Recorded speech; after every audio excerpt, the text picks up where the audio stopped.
Good afternoon everyone, I am Sagar Subali, and today I would like to speak completely against the motion of the House that should we rename India and what are the costs involved.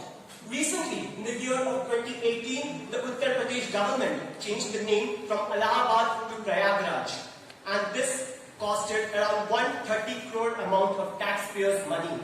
And this is at a time when our nation is going through a severe economic crisis. At a time when the World Bank has downgraded the GDP to less than 5%. At a time when the Income Tax Department says of a huge crash in the revenue collections of the tax amount in the form of direct and also in other sources of indirect taxes. And at the time when the central government has sought from the RBI an interim dividend of 10,000 crore rupees, not just once but twice in the past 10 months. And hence, we need to rethink that is it the suitable time to change the places of cities or places at the cost of taxpayers' money when our focus should be on the core issues of economic redevelopment and to revamp the economy of India, which was one of the fastest growing nations of the world a few years back. Now, my first proposition to support the fact that we shall not rename the places of cities or states or even a nation is because of the amount of legislative and the political costs involved.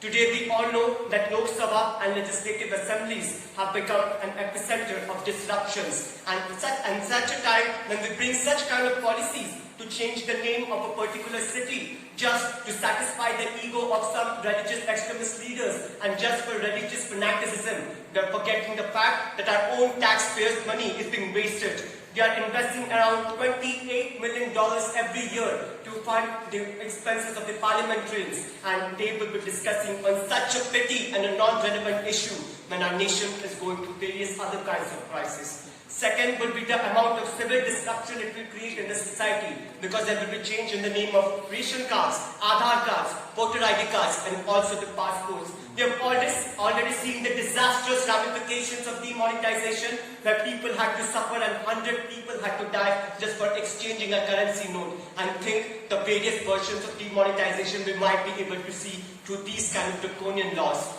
Not only this, I would like to say, just changing the name of a place from Aurangzeb Road to Abdul Kalam Road will not satisfy the philosophies of Abdul Kalam, because Abdul Kalam had said that my vision of India is that of freedom and not a nation where democracy index has slipped by 10 places. The vision of Abdul Kalam was to see development in real sense and not to see a nation where there's gross income inequality by the Oxfam report published.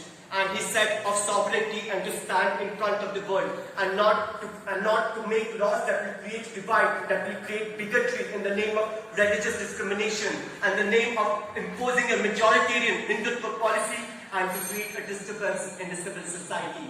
Hence, I would like to say, if you really want to adhere the policies of such forefathers, if you really want to adhere by the principles of Hindutva or Sanatan Dharma, then just changing name is not a measure, but adopting the philosophies and ideologies is a need of the hour. That's all from me. Thank you and have a great day.